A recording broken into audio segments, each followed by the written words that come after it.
Welcome back.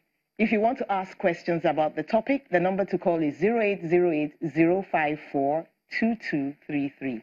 That's 0808-054-2233. You can also tweet at CTV_Mary A while we continue the conversation. So, Mr. Taigbe, we were speaking, and I want to ask you, all these years you've been counseling, what has been the impact on the people who come?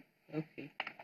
We have even done a study on the impact, Professor Akinjo and I, on the impact of genetic counseling on affected people, their parents, the carriers of sickle cell gene, that is sickle cell trait. That's the ASs. It has helped to dispel myths and misconceptions and superstitious beliefs.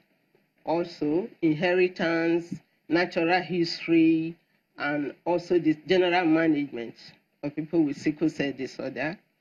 And also, the affected individual develops a greater self-confidence and a sense of self-worth, because we normally refer to successful role models in living with sickle cell disorder in the community.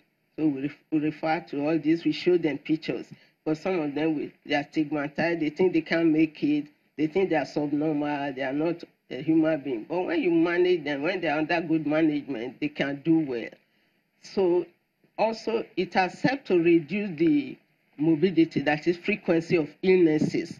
Because when we counsel them on how to avoid trigger factors of crisis, what is trigger factors of crisis, and also we encourage them to register in dedicated sickle cell clinics with hematologists, either for pediatrics or for adults, because we don't want to be seeing them only when they are sick. Okay. If you see them only when they are sick, before you know it, an organ must have been damaged, because they waited and waited in the house until the thing is getting out of hand before they come to hospital. But when they go to the clinics regularly, they are checked in each appointment, maybe every 3 months. So if anything is going to happen to any organ, it's quickly detected and treated before it causes damage. Do you still get people, marrying people with sickle cell disorder in spite of all the counseling? Yes. Or two carriers marrying each other, knowing full well that they could somewhere down the line have a sickle cell, a child with sickle cell disorder? Yes, we have some like that. When they come, we do non-directive counseling, as I said. Which means you can't tell them what to do. We counsel them on what sickle cell is all about, with complications, what can happen, how their children the chances of their children being affected. And we allow them to make their informed decision. Some will say, some will phone me later and say, we are not getting married again. We are getting out of it. Some will say, Mommy, we are going ahead, because we also tell them about the options available. Some of the options, they can take a risk. Some may say, we will adopt. Some may say, we limit the size of our family. If you have 1 or 2, we stop. Some will say, we come and do prenatal diagnosis to know whether the baby in the womb is AS or SS or whatever. At 11th week, that's when we do it at the sickle cell center. Okay. So some of them do this, or a genetic screening of pre-planted embryo, which is done in the Kenya. Okay. So we tell them all these options. I've actually got a couple. They came for counseling. They said, okay, they will let me know what will happen. Later, it was the IV they sent to me. For marriage. And I attended. They said, woman, I attended the wedding. They said, we come and do a prenatal diagnosis. Okay, doctor, you see these people every day. People who have decided to marry women, mind you, not men, who have sickle cell disorder. These women are going to get pregnant. And then people who do prenatal diagnosis. Now, first of all, are their lives any bettered? They've gone through counseling. They went ahead to get married. But I think the important thing here is the options. People have to view their options. So you have this complete disclosure, and these are your options, and you allow them to make an informed decision. So you have people who will go ahead and get married, and leaving it to chance and end up having children that are AS So without. would you say they are better prepared for the situation then? No, I think once you counsel them properly, they know their options. So you have leaving it to nature, going ahead to do prenatal diagnosis, or if they have resources to take care of, to do IVF pregnancy, where they can do pre-genetic diagnosis and know that before they and make sure the baby we're having is going to be AS. Yes. Or it's going to be AA. That's possible. Yes. In Nigeria? That's what I mentioned. Okay. Yes, so that's available in Nigeria. Embryo. Okay, that's pre-implanted. What about when they do prenatal diagnosis and they find out, oops, SS child? What are their options? So the same thing, before you go to prenatal diagnosis, you also have to be cancelled. So the options are, you might come out, the baby is AA, is AS, is SS. If it's SS, what are my options? Do you want to continue the pregnancy till term? Do you want to discontinue the pregnancy?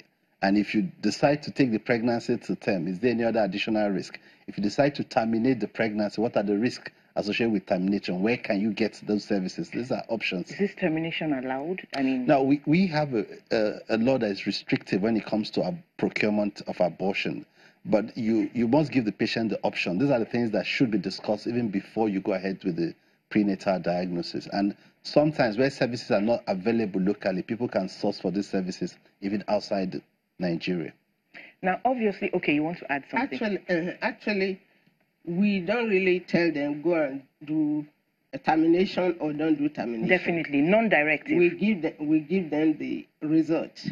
Some will come to us and say we are carrying on with the pregnancy, and immediately the baby is born, the care is taken over. Because when they are managed promptly from very early childhood, they do better. You see, those who did newborn screening, when they come to us, they are well managed. If you see them today, they are living very well. So good management early enough in life is very, very important. So, if you wanted to leave your viewers and maybe your potential, clients with something today, what would you tell them? What message would you like to pass across? I would tell them that it is very important to come for genetic counseling, because the Bible says my people perish for lack of knowledge. Knowledge empowers you to do the right thing at the right time. Even when you have a child with sickle cell disorder, a lot of them go to wrong doctors who don't know about sickle cell, and the child who shouldn't have died will die.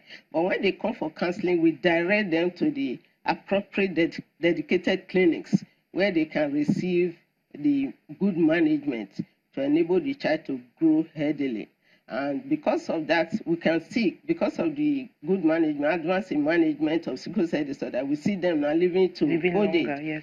I'm the president of Sickle Cell Club, Lagos, Nigeria. My vice president is SS, is 66. Wow. And he's a retired doctor, a dentist, and he's a grandmother.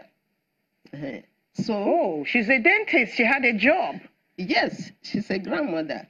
So we have the publicity secretary. That's why we tell them about the successful role models when we are counseling them. Okay. The publicity secretary also, who is the coordinator of Ikorodu Sickle Cell Area Club, is well to do. The children are already entering university. Our treasurer is SS. Impressive. A big chartered accountant who is doing very well. He has worked with Central Bank before. Married with children. Okay, let me allow the doctor to give his final word in about 30 seconds. So for me, I think for women with sickle cell disorder thinking of getting pregnant, they should avail themselves of preconception counseling and care. They should make sure they attend antenatal clinic promptly and register as early as possible. And with good antenatal care and childbirth, the outcome of mother and baby is excellent. Thank you so much for all that information, and thank you so much for coming to the show. Thank you. Thank you very much. It's been wonderful having you on the show. Thank you for being there. I am Mary Alale Yusuf. Bye-bye now.